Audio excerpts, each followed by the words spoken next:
Hello everyone, today I'm going to be starting a build series on this MST RMX 2.5 RTR. I picked this up from someone about a month ago, I want to say. It was $100 off than what you would get for brand new. And this guy said he never used it, and it doesn't look like it because, tires got like zero wear on them. The body had like zero scratches, like everything's still in the plastic bags, like it literally has not been touched. All I have done so far is get a battery for it, as well as I got these magnet mounts for it installed, and I'll probably do another video with these once I get a body ready and getting these mounted up to the new body and everything. But this video was going to be the start of a build series. So I'm going to be redoing all the electronics, all the suspension work, chassis, just going to be like a complete overhaul of this. And then all of these electronics are going to end up going on the other chassis and kind of replacing the garbage electronics on those.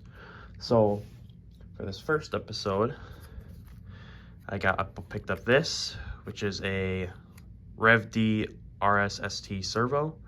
I will be picking up a tuner for it soon too, so this will just kind of be an install video for this series. And then once I have all the electronics installed, that's when we'll kind of take this out to the track, get some laps in, and then from there on we'll do suspension and adjustable turnbuckles and all that other stuff. So, but yeah, this video will just be the install on this.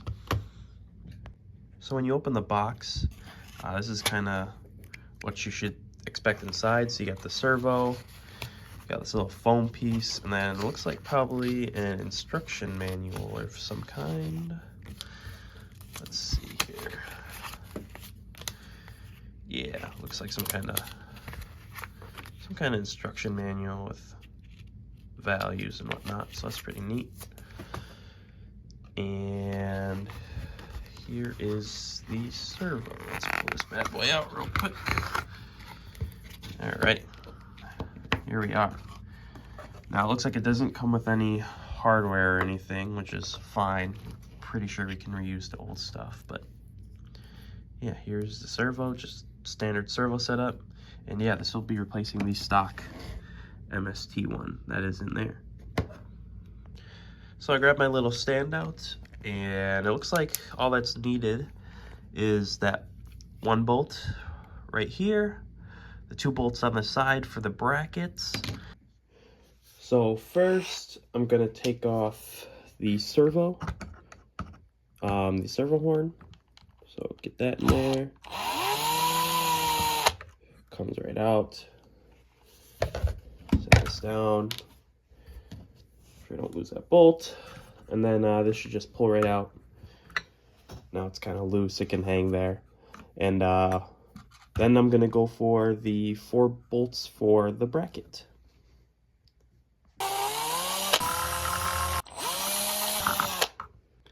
Now that all the 4 bolts are out and the servo horn is out, I believe this should just be able to come out. Yep, easy peasy.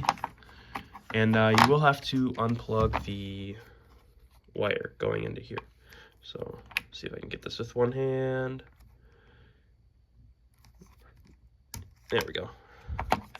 Yep, this just slides right out. So this is the stock MST RMX 2.5 RTR servo, and then we are just going to do the reverse process and put this in its place. Now, what I like to do before I fully install it is I will plug it in, I will turn on the controller, turn on the car, and I just want to make sure the servo spins, which it is not. And so that is why I do this, just to test it. And now I probably got to go through and link it up. Alright, after fiddling around with it for a little bit, I realized I plugged this in backwards, so make sure you plug it in the right way.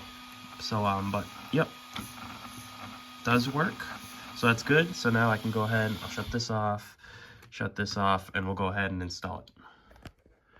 So installing is just the backward steps. So we're gonna put the 4 bolts in there, and then we'll put the servo horn on, and then from there it should be almost ready to use. You might have to recenter the steering, and if you do get the tuner, which I will, and I'll show the tuner later in this video, if you want settings, to change settings and whatnot, you can go ahead and do that too. So, but just install wise, if you just want it in the car, right after this, that's all that's needed.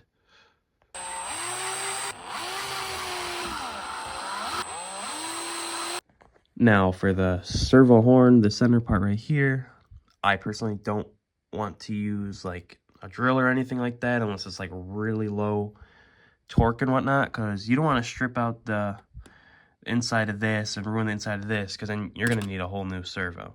So I'm going to use just a manual screwdriver, but you simply just take this and then get this lined up right up in here.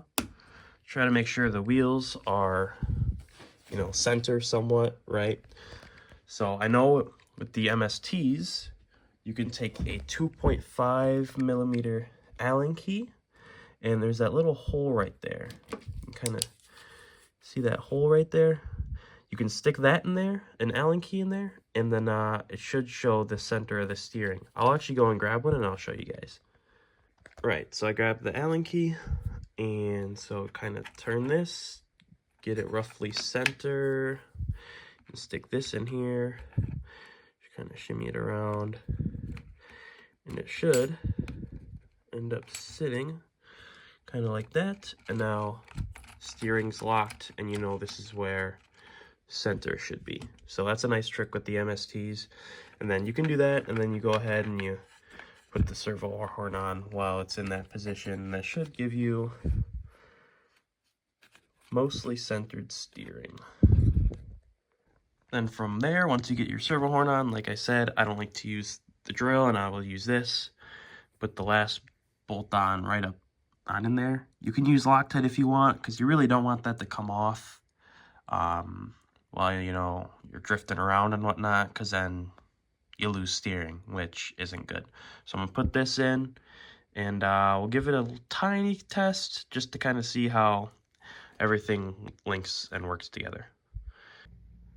All right, everything is bolted up, everything is tight. I did notice it is off slightly to the left, so that's where you either gotta adjust your trim, or if you got an adjustable arm right here, adjust that so it kind of straightens it out. But yeah, so we'll turn it on. Got the controller on, wait for this to boot up. It's making noise, which is nice. Turn to the right. Looks like we're going opposite direction, which is okay. Endpoints need to be reset. So yeah, so from here, now I gotta reverse the steering, and then should be good. All right, so to reverse the steering, you're gonna have the car on, and you are gonna hold down this R+ button right here, and then turn the controller on. So you hear those 2 beeps. Now the steering should be reversed, and yep, it worked. So cool.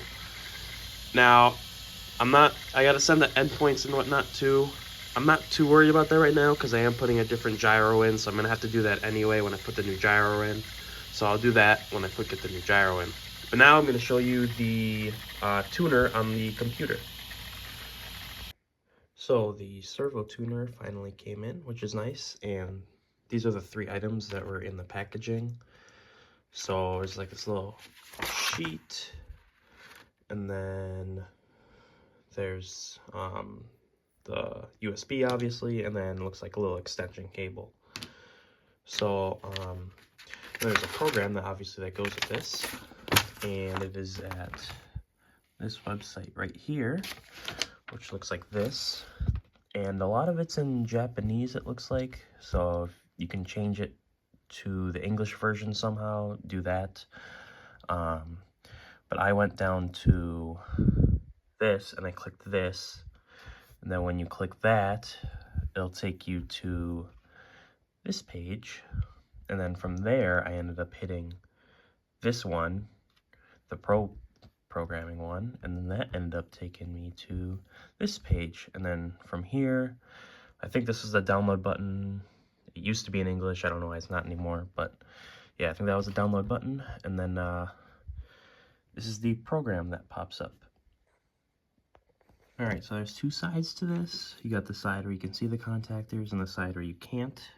So you plug it in the way you can't see the contactors, and then you'll see that little LED light pop up. Then once it's plugged in, looks like the program recognizes it, and from here we can change the values and whatnot. So looking at the piece of paper, it does tell you a bunch of recommended values and whatnot, even recommended values for gyro gain, it looks like. I'll probably mess with those separately later. I'll probably mess with these settings a different time for now. But it does tell you what each setting is and recommended. I'm probably going to set it to the recommended stuff for now, and just once I get time to go to the track and kind of test it out, I'm gonna adjust it from there. As I was reading through this, I did know this pamphlet is like still on the old version, and because it looks like there's a lot more settings on here than what this pamphlet says. So I am gonna do research and try to figure out what these extra settings do. But I figured, I guess that'd be a good thing to mention, and I'll see what I can come up with. So I did find this pamphlet. It's right on the website right here. So you go to the website and then you scroll down a bit, and you probably look through these two. So that's a video, and then that's the pamphlet I pulled up. So yeah, so I'll probably look through all these. This is what they are if you're curious. This is probably the end. So if you found any of this helpful or you enjoyed it, please leave a like and consider subscribing for me to continue the build series. Thank you.